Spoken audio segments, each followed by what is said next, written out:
Praise the Lord. Greetings to you all in the name of our Lord and Savior Jesus Christ. Today's Bible verse, the book of Isaiah chapter 43 verse 2. When you pass through fire, you will not be burnt. ಏಷಾಯನ ಪ್ರವಾದನೆಯ ಗ್ರಂಥ 43ನೇ ಅಧ್ಯಾಯ 2ನೇ ವಚನ. ಉರಿಯಲ್ಲಿ ನಡೆಯುವಾಗ ನೀನು ಕಂದದಿರುವಿ, ಜ್ವಾಲೆಯು ನಿನ್ನನ್ನು ದಹಿಸದು. ನಮ್ಮ ದೇವರ ವಾಗ್ದಾನಗಳು ಎಷ್ಟು ರಮ್ಯವಾಗಿವೆ ಪ್ರಿಯರೇ. ಇವತ್ತು ನಮ್ಮ ದೇವರು ನಮಗೆ ವಾಗ್ದಾನವನ್ನು ಕೊಡ್ತಾ ಇದ್ದಾರೆ. ನೀನು ಒಂದು ವೇಳೆ ಉರಿಯಲ್ಲಿ ನಡೆಯುವಂತಹ ಪರಿಸ್ಥಿತಿ ನಿನ್ನ ಜೀವಿತದಲ್ಲಿ ಬಂದಾಗ್ಯೂ ಕೂಡ ಆ ಜ್ವಾಲೆ ನಿನ್ನನ್ನು ದಹಿಸದು, ಆ ಬೆಂಕಿ ನಿನ್ನನ್ನು ಸುಟ್ಟು ಹಾಕದು ಎಂಬುದಾಗಿ. ಇಲ್ಲಿ ನಿಜವಾಗ್ಲೂ ನಾವು ಉರಿಯಲ್ಲಿ ಬೆಂಕಿಯಲ್ಲಿ ನಡೆಯುವಂತಹ ಪರಿಸ್ಥಿತಿ ನಮ್ಮ ಜೀವಿತದಲ್ಲಿ ಬರದೇ ಇದ್ದಾಗ್ಯೂ ಕೂಡ ಉರಿಯಂತಹ ಸಂಕಟ, ನೋವುಗಳು, ಜನರಿಂದ ಸಮಸ್ಯೆಗಳು ಬರುವಂಥ ಸಂದರ್ಭದಲ್ಲಿಯೂ ಕೂಡ ಆ ಸಮಸ್ಯೆ ನಿನಗೆ ಏನೂ ಮಾಡದು, ನಾನು ನಿನ್ನ ಸಂಗಡ ಇರುತ್ತೇನೆ ಎನ್ನುವ ವಾಗ್ದಾನವನ್ನು ಇಲ್ಲಿ ದೇವರು ನಮಗೆ ಕೊಡ್ತಾ ಇದ್ದಾರೆ.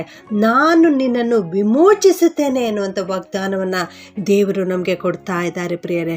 ಹೌದು, ಈ ಹೊತ್ತು ನಿನ್ನ ಸನ್ನಿವೇಶ, ನಿನ್ನ ಪರಿಸ್ಥಿತಿ, ನಿನ್ನ ಜೀವಿತ ಏನೇ ಆಗಿರಬಹುದು, ಆದರೆ ಒಂದನ್ನು ಜ್ಞಾಪಕದಲ್ಲಿಟ್ಟುಕೋ, ಆ ಎಲ್ಲ ಸನ್ನಿವೇಶಗಳಲ್ಲಿ ಕರ್ತನು ನಿನ್ನ ಸಂಗಡ ಇರುವನು.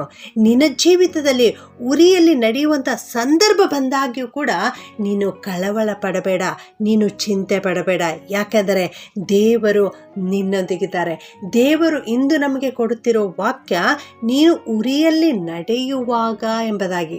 ನೀನು ಉರಿಯಲ್ಲಿ ನಡೆಯದೇ ಇರುವೆ ಎನ್ನುವಂಥ ವಾಕ್ಯ ಇಲ್ಲ, ಆದರೆ ನೀನು ಉರಿಯಲ್ಲಿ ನಡೆಯುವಾಗ, ಅಂದರೆ ನಿನ್ನ ಜೀವಿತದಲ್ಲಿ ಸಮಸ್ಯೆ ಬರುವಾಗ, ಸಮಸ್ಯೆ ಬಂದಾಗ, ಸಮಸ್ಯೆ ಬರದೇ ಇರುತ್ತದೆ ಎಂಬುದಾಗಿ ಹೇಳ್ತಾ ಇಲ್ಲ, ಆದರೆ ಸಮಸ್ಯೆ ಬಂದಾಗ ಅದು ನಿನ್ನನ್ನು ದಹಿಸದು, ಅದರಲ್ಲಿ ನೀನು ಕಂದದಿರುವಿ ಎಂಬುದಾಗಿ. ಆ ಜ್ವಾಲೆ ನಿನ್ನನ್ನು ದಹಿಸದು, ಸುಟ್ಟು ಹಾಕದು ಎನ್ನುವಂಥ ವಾಕ್ಯ ನಾವು ಇವತ್ತು ಚೆನ್ನಾಗಿ ಗ್ರಹಿಸಿಕೊಳ್ಳೋಣ ಪ್ರಿಯರೇ. ಇಲ್ಲಿ ಜ್ವಾಲೆ ಅಂದರೆ ಅಗ್ನಿ, ಅಂದರೆ ಬೆಂಕಿ. ಈ ಬೆಂಕಿಯಲ್ಲಿ 3 ಪ್ರಕಾರವಾದಂಥ ಬೆಂಕಿಗಳನ್ನು ಇವತ್ತು ನಾವು ಧ್ಯಾನ ಮಾಡೋಣ. ಒಂದು ಮನುಷ್ಯರಿಂದ ಉಂಟಾಗುವ ಅಗ್ನಿ, 2ನೇಯದು ಸೈತಾನನಿಂದ ಉಂಟಾಗುವ ಅಗ್ನಿ, 3ನೇಯದು ಕರ್ತನಿಂದ ಉಂಟಾಗುವ ಅಗ್ನಿ ಎಂಬುದಾಗಿ. ಈ 3 ವಿಧವಾದ ಅಗ್ನಿಗಳನ್ನು ನಾವು ಧ್ಯಾನಿಸೋಣ. ಮೊದಲನೆಯದಾಗಿ ಮನುಷ್ಯರಿಂದ ಉಂಟಾಗುವ ಅಗ್ನಿ. ಹೌದು, ಜನರು ನಮ್ಮ ಮೇಲೆ ಹೊಟ್ಟೆ ಕಿಚ್ಚುಪಟ್ಟು ಈ ಅಗ್ನಿ ಎಂಬ ಬಾಣವನ್ನು ಉಪಯೋಗಿಸುತ್ತಾರೆ. ದಾನಿಯೇಲನ ಗ್ರಂಥ 3ನೇ ಅಧ್ಯಾಯದಲ್ಲಿ ನಾವು ನೋಡ್ತೇವೆ, ಅಲ್ಲಿ ಒಬ್ಬ ಅರಸನಿದ್ದಾನೆ, ನೆಬೂಕದ್ನೆಚ್ಚರ್ ಎಂಬುದಾಗಿ ಅವನ ಹೆಸರು. ಅವನು ತಾನು ನಿರ್ಮಿಸಿದ ಆ ಬಂಗಾರದ ಪ್ರತಿಮೆಗೆ ಯಾರು ನಮಸ್ಕರಿಸುವುದಿಲ್ಲವೋ ಅವರನ್ನು ಸುಟ್ಟು ಹಾಕುತ್ತೇನೆ ಎಂಬುದಾಗಿ ಹೇಳಿದ್ದರು. ಈ ಒಂದು ಪ್ರತಿಮೆಗೆ ಅಡ್ಡ ಬೀಳದೇ ಇರ್ತಕ್ಕಂಥ ದೇವಭಕ್ತರಾಗಿರ್ತಕ್ಕಂಥ ಶದ್ರಕ್, ಮೇಷಕ್, ಅಬೇದ್ನೆಗೋ ಎಂಬರ ಮೇಲೆ ಅವನ ಸಿಟ್ಟು ಹೆಚ್ಚಾಗುತ್ತದೆ. ಅವರ ಮೇಲೆ ಅಗ್ನಿ ಎಂಬ ಬಾಣವನ್ನು ಬೀಸುತ್ತಾನೆ. ಪ್ರತಿನಿತ್ಯ ಉರಿಯುವಂತಹ ಅಗ್ನಿಗಿಂತ, ಬೆಂಕಿಗಿಂತ ಆ ದಿವಸ 7ರಷ್ಟು ಅಗ್ನಿಯನ್ನು ಹೆಚ್ಚು ಮಾಡಿ ಈ 3 ಮನುಷ್ಯರನ್ನು ಅದರಲ್ಲಿ ಹಾಕಿಬಿಡ್ತಾನೆ. ಆದರೆ ಆ ಅಗ್ನಿ, ಆ ಬೆಂಕಿ, ಆ ಜ್ವಾಲೆ ಈ 3 ಭಕ್ತರನ್ನು ಸಂಹರಿಸಲಿಲ್ಲ, ಈ 3 ಭಕ್ತರನ್ನು ದಹಿಸಲಿಲ್ಲ ಪ್ರಿಯರೇ. ಆದರೆ ಅಲ್ಲಿ ಒಂದು ಅದ್ಭುತ ನಡೆಯಿತು. ಕರ್ತನು ತಾನೇ ಸ್ವತಃ ಅಲ್ಲಿ ಬಂದು ಇಳಿದು ಅವರನ್ನು ರಕ್ಷಿಸಿದನು. ಅವರನ್ನು ಕಟ್ಟಿ ಹಾಕಿರ್ತಕ್ಕಂಥ ಹಗ್ಗಗಳು ಬೆಂಕಿಯಲ್ಲಿ ಉರಿದು ಬಿದ್ದವೆ ಹೊರತು ಈ 3 ಭಕ್ತರಿಗೆ ಏನೂ ಆಗಲಿಲ್ಲ. ಕರ್ತನು ತಾನೇ ಆ ಅಗ್ನಿಯಲ್ಲಿ ಇಳಿದು ಬಂದು ಅವರನ್ನು ರಕ್ಷಿಸಿದನು ಪ್ರಿಯರೇ. ಹೌದು, ಮನುಷ್ಯರು ನಿಮ್ಮ ಜೀವಿತದಲ್ಲಿ ಯಾವ ಅಗ್ನಿ ಬಾಣಗಳನ್ನು ಬೀಸಿದರೂ ಕೂಡ ನೀವು ಚಿಂತೆ ಮಾಡಬೇಡ್ರಿ. ಯಾಕಂದರೆ ಕರ್ತನು ತಾನೇ ಸ್ವತಃ ನಿಮ್ಮ ಹತ್ತಿರ ಬಂದು ಆ ಅಗ್ನಿ ಜ್ವಾಲೆಯನ್ನು ನಂದಿಸಿ ಬಿಡ್ತಾರೆ. 2ನೇಯದಾಗಿ ಸೈತಾನನು ತರುವ ಅಗ್ನಿ. ಈ ಅಗ್ನಿಯನ್ನು ಸೈತಾನನು ಮನುಷ್ಯರ ನಾಲಿಗೆಯಲ್ಲಿ ಇಡ್ತಾನೆ. ಯಾಕೋಬ 3:6 ನಾವು ನೋಡ್ತೇವೆ, ನಾಲಿಗೆಯು ಕಿಚ್ಚೆ ಎಂಬುದಾಗಿ ಹೇಳ್ತಾ ಇದೆ.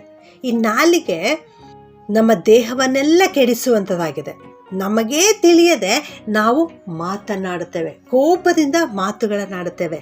ಈ ನಾಲಿಗೆ ಎಂಬ ಕಿಚ್ಚು ತಾನೇ ನರಕದಿಂದ ಬೆಂಕಿ ಹತ್ತಿಸಿಕೊಳ್ಳುತ್ತಾ ಪ್ರಪಂಚವೆಂಬ ಚಕ್ರಕ್ಕೆ ಬೆಂಕಿ ಹಚ್ಚುತ್ತದೆ.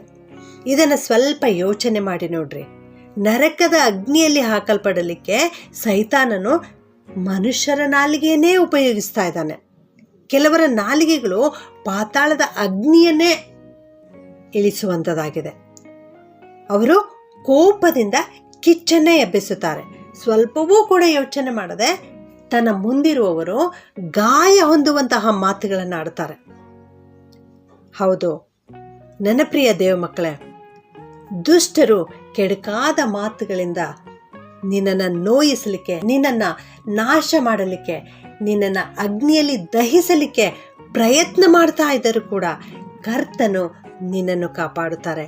ನೀವು ಆ ಬೆಂಕಿಯ ಆವಿಗೆಯಲ್ಲಿ ನಡೆದರೂ ಕೂಡ ಅದು ನಿನಗೆ ಯಾವ ಹಾನಿಯೂ ಕೂಡ ಮಾಡುವುದಿಲ್ಲ. ಯಾಕೆಂದರೆ ಕರ್ತನು ತಾನೇ ನಿನ್ನ ಜೊತೆಗಿದ್ದು ನಿನಗೆ ಶಾಂತಿಯನ್ನು ಕೊಡ್ತಾರೆ, ನಿನಗೆ ಸಮಾಧಾನವನ್ನು ಕೊಡ್ತಾರೆ. ಮೂರನೆಯದಾಗಿ ಕರ್ತನು ಕೊಡುವ ಅಗ್ನಿ, ಕರ್ತನಿಂದ ಬರುವಂತಹ ಅಗ್ನಿ. ಇದನ್ನ ಅಪೊಸ್ತಲರ ಕೃತ್ಯಗಳು 2ನೇ ಅಧ್ಯಾಯ 3ನೇ ವಚನದಲ್ಲಿ ನಾವು ನೋಡ್ತೇವೆ. ಆಗ ಆಕಾಶದಿಂದ ಬೆಂಕಿ ಬಂದು ವಿಂಗಡಿಸುವ ನಾಲಿಗೆಯೋಪಾದಿಯಲ್ಲಿ ಅವರ ಮೇಲೆ ಕೂತುಕೊಂಡವು ಎಂಬುದಾಗಿ. ಹೌದು, ಇದು ಪವಿತ್ರಾತ್ಮನ ಸೂಚನೆಯಾಗಿದೆ. ದೇವರು ಪವಿತ್ರಾತ್ಮನೆಂಬ ಅಗ್ನಿಯನ್ನು ನಮ್ಮ ಮೇಲೆ ಸುರಿಸುತ್ತಾನೆ. ಪವಿತ್ರಾತ್ಮನು ನಮ್ಮ ಮೇಲೆ ಇರುವಾಗ ಈ ಲೋಕದ ಅಗ್ನಿ ನಮಗೆ ಏನೂ ಮಾಡಲಿಕ್ಕೆ ಸಾಧ್ಯವಿಲ್ಲ. ಆದುದರಿಂದ ನನ್ನ ಪ್ರಿಯ ದೇವ ಮಕ್ಕಳೇ, ನೀವು ದೇವರಲ್ಲಿ ಪ್ರಾರ್ಥನೆ ಮಾಡಿರಿ, ಪವಿತ್ರಾತ್ಮನೆಂಬ ಅಗ್ನಿಗಾಗಿ ಪ್ರಾರ್ಥಿಸಿರಿ.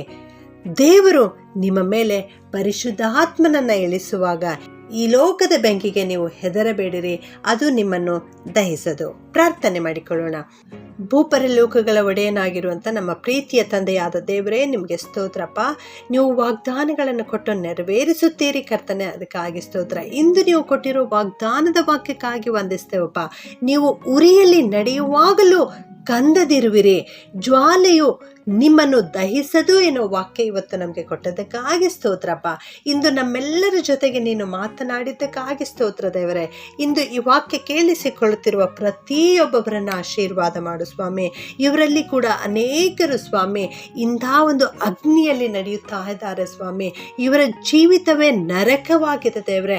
ಇವರನ್ನು ಆಶೀರ್ವದಿಸಪ್ಪ. ಇವರ ಸಮಸ್ಯೆಗಳಿಂದ ಬಿಡುಗಡೆ ಕೊಡು ಸ್ವಾಮಿ.